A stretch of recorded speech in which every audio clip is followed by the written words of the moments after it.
Hello, everybody. I am Kim Scott, the co-host with Wesley of the Just Work podcast and author of the book. I am Wesley Faulkner. I am Kim's co-host and reader of the Just Work book. And today we have Minda, who is going to be our guest for the show. Minda, could you give a little intro, a little bio snippet of your little history? Not history. I keep saying little. Sorry, please continue. It's okay. It's okay. Honored to be here with you both. My name is Minda Harts, and I am a workplace consultant. I have 3 books out in the universe called The Memo, Right Within, and You Are More Than Magic. I work with companies on how to make the workplace better than they found them, and I teach part-time at NYU Wagner. And I love your books, Minda. I have been an admirer from afar, and I'm really thrilled to have you here. So thank you. Equally a fan. So thank you for all the work that you've done. Yeah, I will pile on as well and just say amazing work that you are able to distill not only your feelings, but your advice and your learnings in a way that is just so accessible.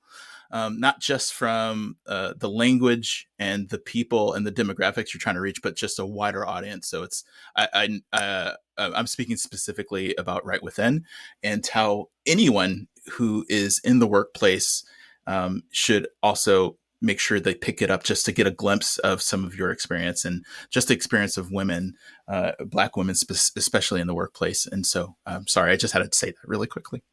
And he really means it. He was saying that before you got on as well, Minda. So, Thank you. It is a labor of love. All of your books, but in particular, Right Within. You really dug deep on that one. So thank you, and we're very excited for your next book.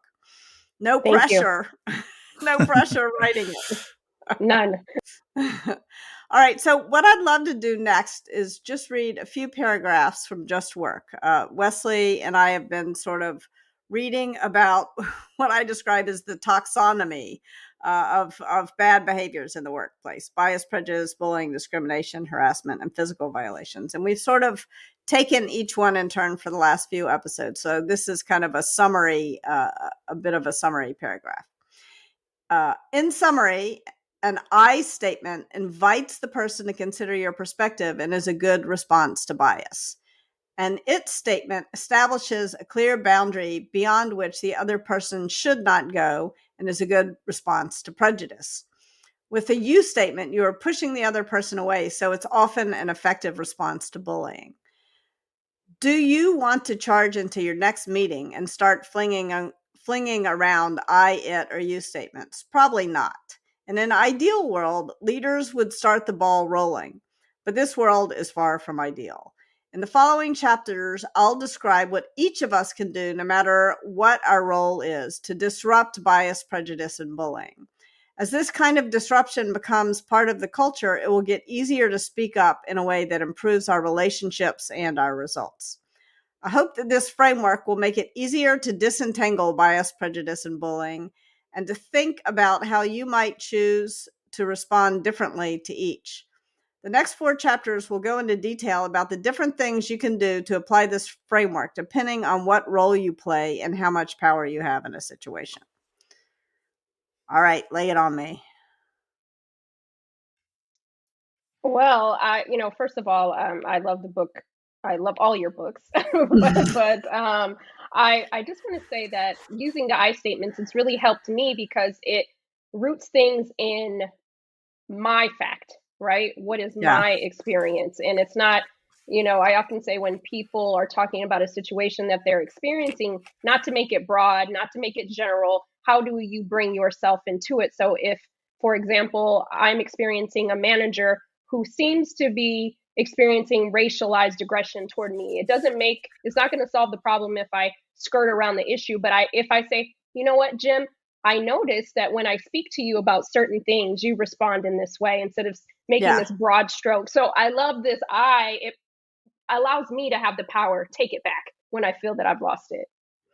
Yeah, and sometimes I'm guessing that when you use an I statement, you find out, unfortunately, that it's not bias, that it is actual prejudice or bullying, and that at least for me, I'd be curious for both of you, really, what you think. I mean, I think one of the pressures that I feel to remain silent in the face of what I think is probably bias is that I don't actually want to know at some level if it's prejudice or if the person is just trying to bully me, because then I'm more emotionally charged. So how have you all found that? I would say that I've really tried to make sure that I have a stronger sense of self, to the point where I don't want to dim my light. I don't want to make sure that I'm smaller. I don't want to give up that ability to trust and have a higher expectation of humanity. That it's trying to remove that tinge of cynicalness, even though it might be warranted because of the trauma that I've received in life and in work. That if it is its own sort of protest to kind of make sure that I keep that, it's my own way of trying to fight against the darkness by making sure that I can still have that hope that things will get better, or that there's a potential of me being able to make things better by using these statements, whether it's an I, it, or you, that I can just put my own little dent in the universe of this big thing that's I feel is bigger than all of us, but at least I can keep my own power. And the statements of the I, the it, the you gives a little framework for that. I'm not saying it'll work every single time, but we at least have the ability to choose to use them if we want to. And so I want to make sure that at least I can at least I think we all have our own sphere of influence, our own sphere of power, and of course, depending on the environment, that gets wider or it shrinks.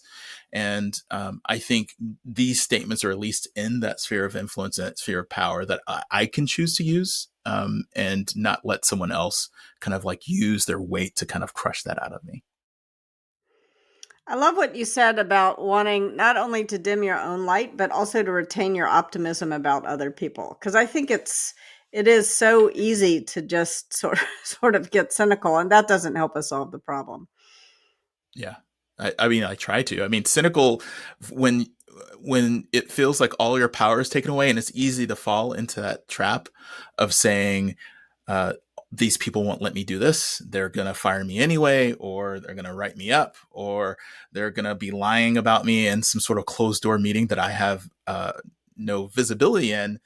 All of that can be true, but also it can be true is that I can use the steps, like I'm going to use Minda's book of like reaching out to friends, reaching out to colleagues, other people in that your work environment, or finding even in ERGs or faith communities, some people who can at least relate to what I'm going through so I don't feel so alone. And I think a lot of these environments, they try to isolate you and make you feel like you're the one who's othered, even though it's them who are choosing to corrupt the power that they have. And so I just really, really try to focus of just making sure that I do everything I can within my power to make sure that their effect might affect my job. It might affect my prospect, but they can't take some things away from me. I love that. Absolutely. I love that. I think that having frameworks like these, having the three statements, it reminds me of having tools in our toolkit, right? You don't know exactly what tool you might need for that day, Yeah. but you're like, you know Yeah. what? As long as I have something to reach for. And I think oftentimes when we're in certain situations, we're like a deer in headlights. We don't know what tool, we're not sure what to say. And I think having these frameworks that you provided and others is a way that we could say, okay, do I need this hammer today? Do I really Yeah. have to? Do I have to Yeah. say I, or do I have to say Yeah. you? And realizing which one is it going to be instead of feeling powerless, like I can't say anything, And oftentimes, I know in my experience in my former life, and even more recently as a consultant, I've had to use some I statements. I'd had to use some you statements. I had a potential client who we were meeting like 5 times, and they still hadn't booked me, but they were getting all of this information, and I kept thinking that we were one step closer to closing something. And eventually I had to say, you know what, I value my time and my skills. And, Yeah.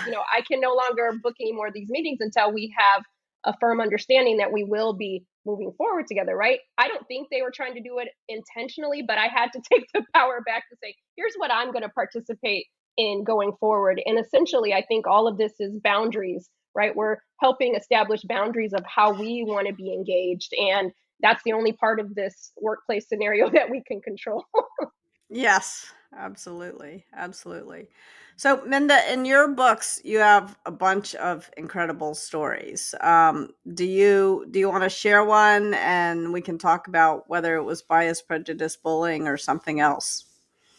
Oh, or maybe all three, right? Yeah, maybe. Yeah. Sometimes one thing leads to another, doesn't it? I would like to bring up a story that I write about in my book, Right Within. And it talks about a time where I cried in my manager's office. And maybe there's some of our people listening that have felt like crying, didn't cry right there, or did, whatever have you. And I was just so frustrated by the micromanaging, by the trying to throw me under the bus, through the sabotaging, but yet through all of that, still trying to present as though they're an advocate for me, but it was never demonstrated, right? And so the story I tell, when I finally did break down in his office, um, he just kind of packed up his stuff and walked out, and I was just Oh like my standing gosh. there in the moment. And a few weeks later, I ended up quitting, but I felt powerless, right? And I didn't at the time. I didn't have the language. I didn't know what it was. I kept thinking maybe it was me for a very long time, and so I never wanted to call him a bully. I never wanted to call him racist. I never wanted to call him sexist. But I'm just curious. Maybe you both can speak to just that mindset that we don't want to call anybody that. We don't want to identify as someone as a bully, but everything is pointing to that direction. Yeah, and I would say micromanagement is often a form of bullying, and sometimes people aren't even aware that they're doing it. So then maybe you could say it was some nasty combination of unconscious bias and bullying. And I think that it's it's very often the case that that if you have sort of, we'll call it a historically sort of whatever power dominant manager and a historically not power dominant direct report, they make one of two mistakes. Either they give you no feedback, they tell you nothing because they're afraid, or they start micromanaging you, kind of revealing their mistrust, or lack of confidence. And I would say that's very often a form of bullying. And given that you started to cry and he walked out instead of saying, "Oh my gosh, what have I done? I'm sorry. I want to investigate this and do better." That leads me to say there's probably bullying, not bias going on. I don't know. What do you all think? Just out of curiosity, is this the one about this other team not looped in about a new date change? Was Yes, that the that example? is the story, Wesley. So he looked at me empathetically, but he didn't do anything, right? He just kind of packed up his things and walked out. And so yes, I do think that there is some form of bullying Mm. there. I think, and also about the micromanaging thing, especially when it comes off right at the beginning, and it can be a little bit of infantilization where they Yeah. just don't trust you enough because they don't feel that you're capable or have that capability. And when they do that from the get-go, from the very beginning, and then they treat you like you're a person who won't grow because they never give you the agency to do that. For this specific example, I remember it from the book, and if I remember also correctly, like you even had proof that you did not drop the ball, but they still wanted to blame you, which was really it take one for the team, but just also making it really apparent that you're not part of the team, and that you are expendable in the way that either in your reputation or even in your future was that to me that feels that leans a lot towards prejudice. Yeah. So I might be wrong there, but at least like I think you do have the hat trick of examples here that it could check all the boxes, because it's almost like a complex wine. You hear all the notes and the it's like from the racist part of France or whatever, and so I can hear not only does this person not support you externally, but by walking out of the room, they're not even supporting you like physically, like right in front of you. So that lack of like compassion is kind of like on par of like kind of even taking a little bit of your humanity away, which is just horrid. And yeah, I don't know if I have much to say about that. It's just like I'm really sorry, and in some ways, I wish that we all had like a list, a blacklist of, or a do not work with or do not hire with, or and I wish I had my own purple flag. I would find that. But like, no one should experience that. No one should allow um, people to be exposed to that sort of treatment ever. And I just wanted to make sure that that's clear. Yeah, absolutely. And I think that kind of, there's a specific name for that kind of micromanagement, hypervigilance, because I'm guessing this manager did not micromanage the other white employees who he managed. Is that a correct assumption? It may be. I think he had a micromanagey kind of tendency, but I think Yeah. the underlining point with him was he came into the group not really being what do you call it, credentialed enough. He didn't have Yeah. enough experience, so he was overcompensating for trying to like. And I was the top performer on the team, so it was his way of trying to like Oh, dominate he was me and he was show. threatened. Yes, show who the boss was. So, but I will say this: I hadn't looked at that situation in the lens in which you both presented bullying, and also Wesley. What did you say? You used the words. Infantilization, treating you like Yes, a someone who's not even capable. yeah, exactly. Oh, you not being part of the team, right? He Yeah. asked me to take one for the team, but everything is showing that I'm not part of the team because don't you support your team members, right? So Yeah. it's these Yeah. weird, weird dynamics. But yes, I think we do need the flag. We need to put a little flag by his LinkedIn profile, like beware of this manager. It's so interesting. I've been thinking about whether so Callisto is a tool that some universities use to report anonymously sexual harassment or sexual assault on campus. But it seems like you could use something like it more broadly, where when a number of people have experienced, because you feel so alone, it's a way to build solidarity. A number of people have experienced something from a leader, some form of bullying, and then you put folks together and let them figure out how they're going to get this person the feedback that they can't keep behaving that way. I mean, that kind of system is open to all different kinds of abuse, but I think it would be really interesting to try. I wish It's I a had Black it too. Mirror. It's a Black Yeah. Mirror episode. Yeah, Okay, I'm gonna go I'd check it watch out. that. Yeah. No. I'm saying we could create one because having Yeah. that as a kind of a hey, this person has this history, right? Yeah. So what Yeah. what coaching do they need? Yeah, and it might also be interesting to build solidarity across different kinds of people. Like there are certainly people who are equal opportunity bullies. I guess they bully everyone, and there are others who bully people who, for whatever reason, they perceive to be weaker than them, and and you could also get upstanders to say, look, I saw that it didn't happen to me, but I saw this happen, and I noticed this happen, and it was a real problem. I love that. All right, well, we got something to build. Well, you're both writers. Let's Yeah, have it. yeah, Yeah, let's make it yeah. happen.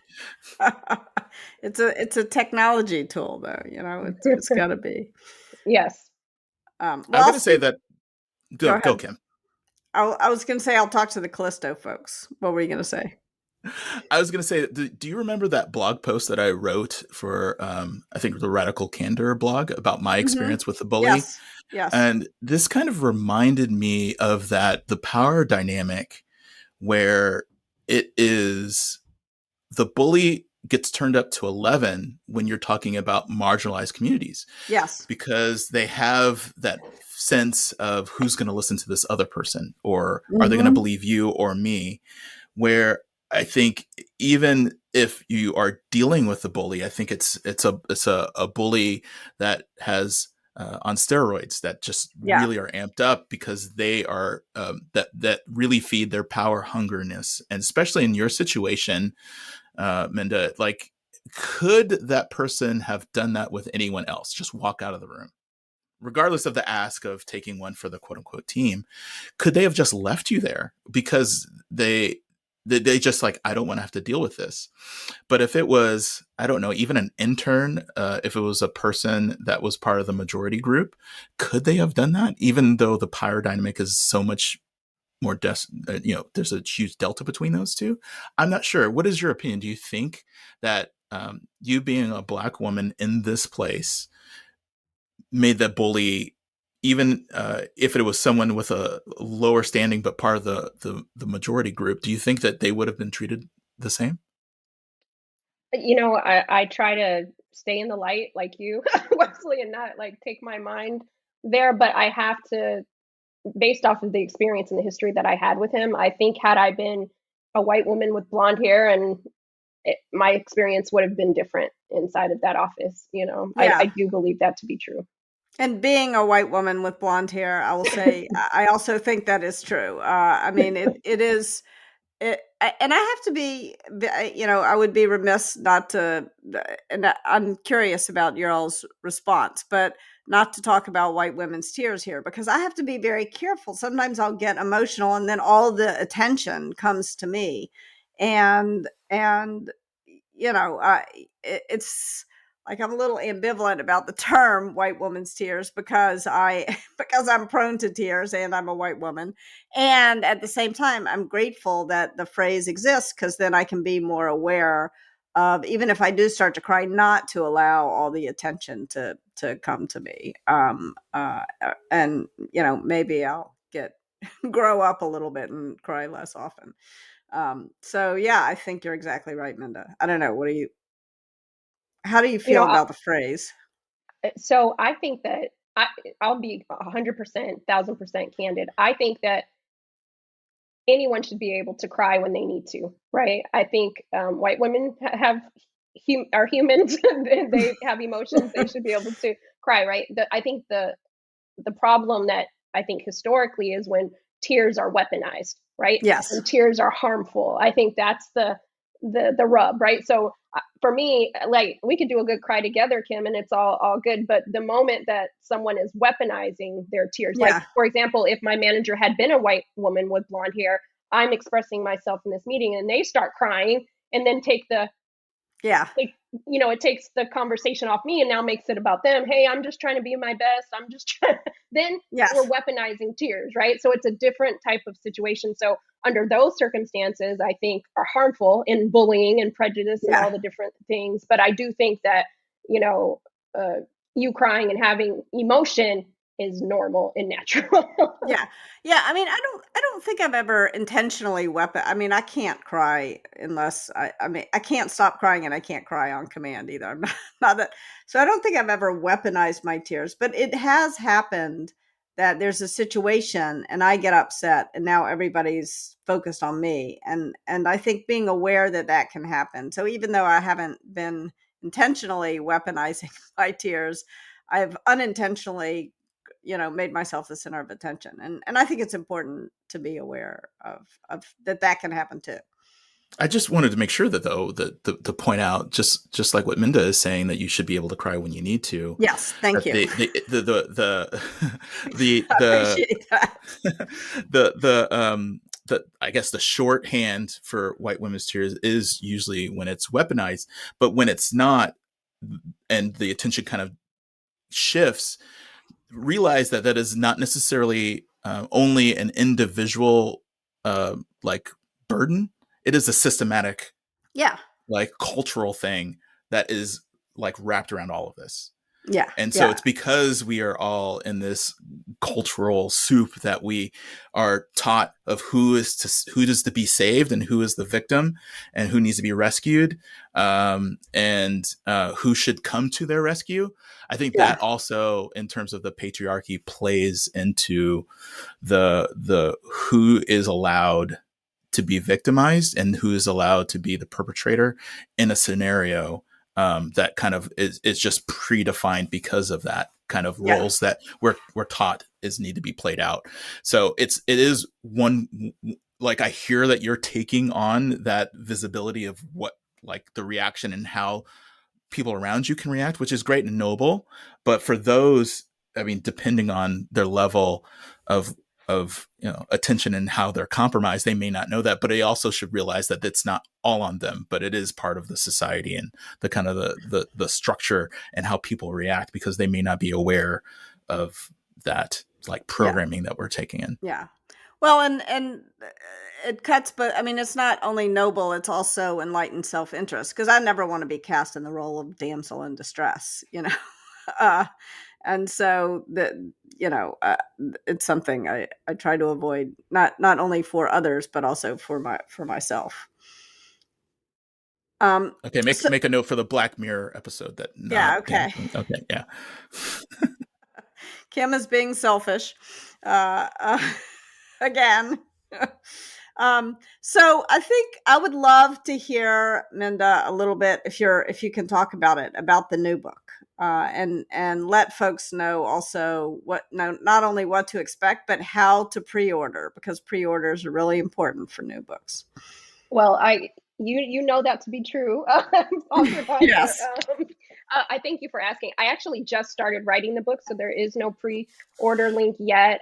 But I'm excited to share that this next book, my fourth book, is going to be what I call my crossover book. So my first three books have been about women of color, girls of color in the workplace, and so I want to write a pure business book in terms of how we help everyone get better in the workplace by restoring trust. And so that is the book that I'm working on right now, and I can't wait to share early copy with both of you when I get to that point in the writing journey.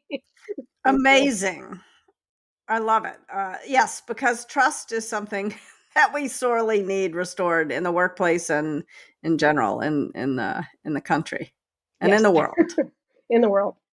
Can I ask a question about that book? The audience, I know a lot of, or the bulk of the Right Within book is about those who've experienced work trauma. Do you expect this upcoming book to target the people who are participating in those work structures and how to navigate that? Or will it be mostly focused on the leadership tiers and setting up the environment? Or is it going to be both? Is it going to be covering all the bases?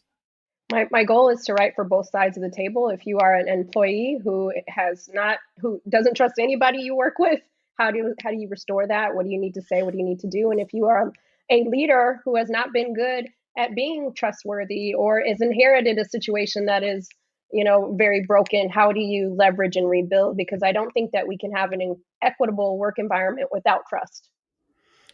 Totally agree. I'm so excited to read it. And I think it's also for, like, maybe a leader who's just building something from scratch. And it's not like any trauma has happened yet, but that you're much more likely to be successful if you can build trust quick. In fact, that's how I begin Radical Candor, with a question from Ryan Qualtrics, who was the CEO of, sorry, Ryan Smith, who was the CEO of Qualtrics. And he asked me a really good question. He said, how can I build trust on this new team faster?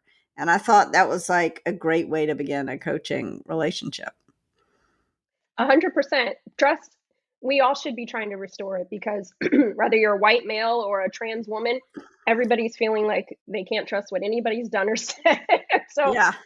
and you can't do your best work under those constraints. And so, how do we rebuild relationships? And at the end of the day, you both use the words, but humanity. And I hope to help be part of bringing humanity back to the workplace. And I know you're not taking pre-orders, but I just sent you a Venmo. So hopefully that it will secure my spot. Thank you. I will write a lovely dedication to you for you when I get that. So thank you so much. Thank you for asking too, Kim. All right. Well, thank you so much for joining us. Loved our conversation as always. Such a pleasure. Wesley, you wanna bring us home? Thank Yes. you. And if you are listening to this episode and you would love to hear more about how you can promote a just work environment and we would love to hear your story about how you did that. And if you experience bias, prejudice, or bullying, we would like to hear that as well. So if you could just send us an email at hello@justworktogether.com and we will love to feature you. Same if you have any feedback about us, or if you also want to send us Venmos to secure your not that existing pre-order yet for Minda's book. We would love to have that as well. Thank you, and see you next time. Take care, everyone.